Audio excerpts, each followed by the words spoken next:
Extreme cold, climate change. Extreme heat, climate change. Record number of hurricanes, climate change. Record low number of hurricanes, climate change. Wildfires, climate change. Raining frogs, climate change. Hello everyone, welcome to Driving While Josh. I'm your host Josh, broadcasting live from our mobile Honda studios, sponsored by Civic. It's pretty cold in the Midwest, particularly Texas, Oklahoma, and the like. They've got some cold weather they're not normally used to. A little bit of a cold snap. But how is it being spun? That's the question I always have. How are we spinning these things to make them political? Well, I'll tell you. It all started back, at least from my memory, since I was alive back then.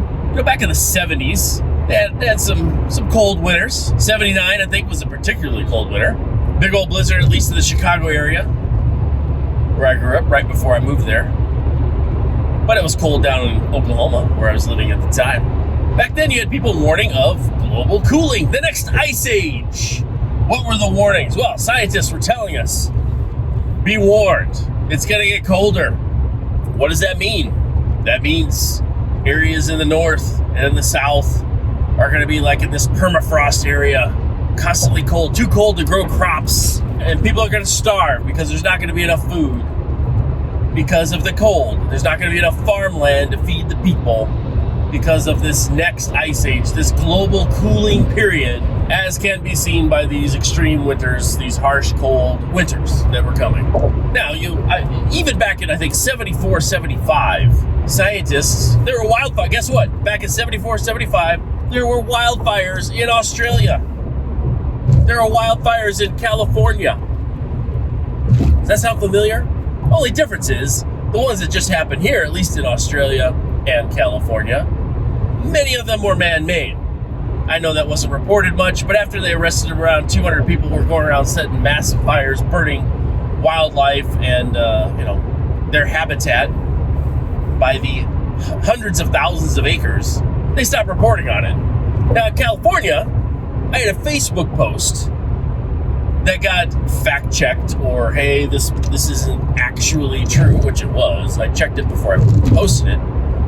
But there was a graphic they had of all the wildfires that were going on in the United States, at least on the West Coast. And there were hundreds of them, from Washington State to Southern California, hundreds of them. They even leaked over into neighboring states. Merge here. What a mess. What a mess, what a mess, what a mess, what a mighty good mess. Mighty. That was some successful merging. All right. So back to the graphic. Hundreds of fires, hundreds and hundreds of them. Now, it just so happens that these wildfires were also along major road routes and thoroughways. But we won't ignore that. And we've had video, actually, that people posted on social media of people trying to light said fires in various areas and getting busted. And then like, oh, wait, no, I wasn't trying to do anything. Now, were some of those wildfires natural? Mother Nature causing a fire via lightning strike or whatever it may be? Of course. It's denying this. But the vast number of them, at least the destructive ones, they killed people, killed animals, destroyed homes, destroyed businesses. Many of them were man-made, especially in Australia. Okay? People died, animals died. They destroyed the habitats that the animals lived in because they're climate extremists, right? Gotta protect the environment by destroying it. You can explain that to me someday. I don't really understand it. Gotta show people how serious climate change is by killing people, destroying their businesses, their livelihoods, killing animals, and destroying their homes. That'll show them. So what I did before I posted that Facebook image is I checked in Canada. Now you had literally from Washington State to Southern California, hundreds. They're everywhere. Everywhere. Go up into Canada, there were 2. I checked below the border. Mexico. How many wildfires were going on in Mexico? 1.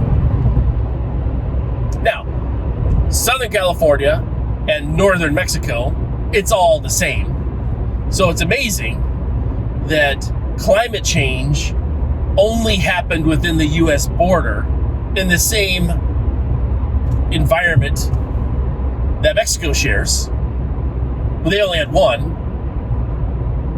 And then Canada, Washington State, that upper area is the exact same environment as southern Canada, southern border there, and they only had 2 wildfires.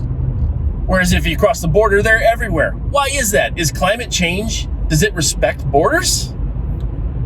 That was kind of my question. How is this possible? How is climate change stopping at the U.S. border? Because that's all you heard about. Climate change, climate change, climate change. Look at these extreme weather, wildfire conditions that are happening because we're being irresponsible with our environment, right? That's what keeps being fed to us. And I said, I think this is a bunch of hooey. And I think Australia proved it. Now, who's to say back in 74, 75 that those weren't all natural wildfires? They may have been natural ones in California. Don't know. Could be some wackos back then starting fires too. I don't know. Wasn't around. I mean, I was alive, but I wasn't in those areas at the time. But the fact is, the stuff that happened recently in our history, here in California and Australia, happened back in 74, 75. You know, we're getting close to 50 years ago. Similar stuff was going on. I think actually in 74, 75, they had 70 volcanoes erupt that year. 70. Crazy, right? But you also had scientists in Australia saying, what we need to do is we need to put a bunch of ash up in the atmosphere so that it'll create rain clouds so that the rain will come and stop the wildfires. It's like, well, didn't we have enough ash in the atmosphere with 70 volcanoes erupting that year? That wasn't enough? Anyway, I digress. But it started out with global cooling, the next ice age. We're all going to die because of a shortage of food, because farmland will be unusable because it will be frozen tundra. Then, right around 1989, gosh, what happened in 89? Could it be the fall of the Berlin Wall and USSR and all that stuff? It was around there somewhere. Well, we don't need specific dates, right? We don't need to be accurate about these things. We just need to use generalities. As soon as communism fell, the Berlin Wall was taken down, and there was no danger of the Cold War. You know, we weren't going to have Sean Connery off the coast of Washington, D.C. with a nuclear submarine about to blast us to kingdom come. We wouldn't know about it. Well, turns out we switched to global warming. So in the 70s, it was global cooling, the next ice age. In the late 80s, early 90s and on, it was global warming. Then we had some spikes of cold and some other things going on, which kind of didn't support things were getting warmer. And besides, if you look at the mean temperature, it's barely rose in that time, just on a mean temperature across the surface of the Earth. So they changed it to the lovely term that we all accept and love now, climate change. Climate change. Now that lovely term encompasses everything. Extreme heat, climate change. Extreme cold, climate change. Lots of hurricanes, climate change. No hurricanes, climate change. Wildfires, climate change. You name it, you can attribute it to climate change. And of course they're doing that now. This polar vortex, whatever it may be, that's hitting the Midwest of America and all the way down to Texas, it's because of our poor environmental policies. And we need to take radical action to change these things. Radical action. We need to pass laws or we're all going to die. How many years are we going to put up with this, ladies and gentlemen? Back when I was a wee young lad, little toddler running around, they said the world is going to freeze and we're all going to starve to death. That didn't happen. Then they said, hey, the earth is heating up. It's going to be a fireball. Nothing's going to be able to grow because it's going to be so hot. Water's just going to evaporate on the fields, on the plants. People will starve because of the extreme heat. That didn't happen. So where are we now? Climate change. Wild, crazy spikes in weather are going to happen and happen and happen and happen. And people are going to die. And I bet you, if you're watching this 5-10 years from now, that didn't happen either. No. So, what's your point here, Josh? Well, I think we all just need to calm down a little bit. I think politics need to stay out of businesses.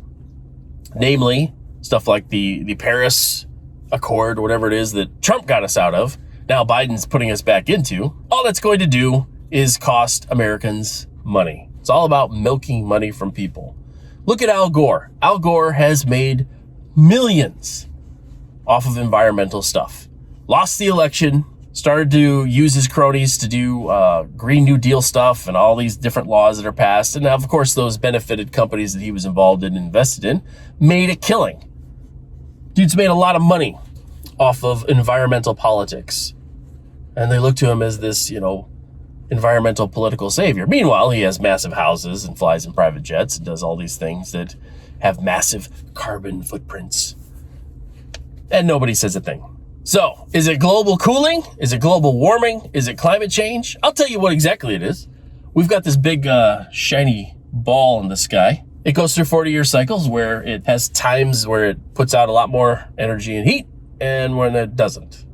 It has to do with the magnetic whatever that's going on with it. Right now, we're in kind of a minimal stage, which is why we have this extreme cold and a lot of this winter stuff happening. So it's not, hey, you idled your Mercedes-Benz in your driveway for 5 minutes and now Texas is freezing. It's the sun is in a minimal state right now. And that's why it's cold in lots of areas like Saudi Arabia, where it's snowing. Texas, where it's really cold. Areas like that don't normally get the cold that we have now, that us northerners are used to. It's because of the sun. So let's calm ourselves. Let's not hamper and hinder our ability to produce. And let's not persecute each other for not following a political ideology that has been around for nearly 50 years and has been proven wrong again and again and again. That concludes this episode of Driving While Josh. Take care.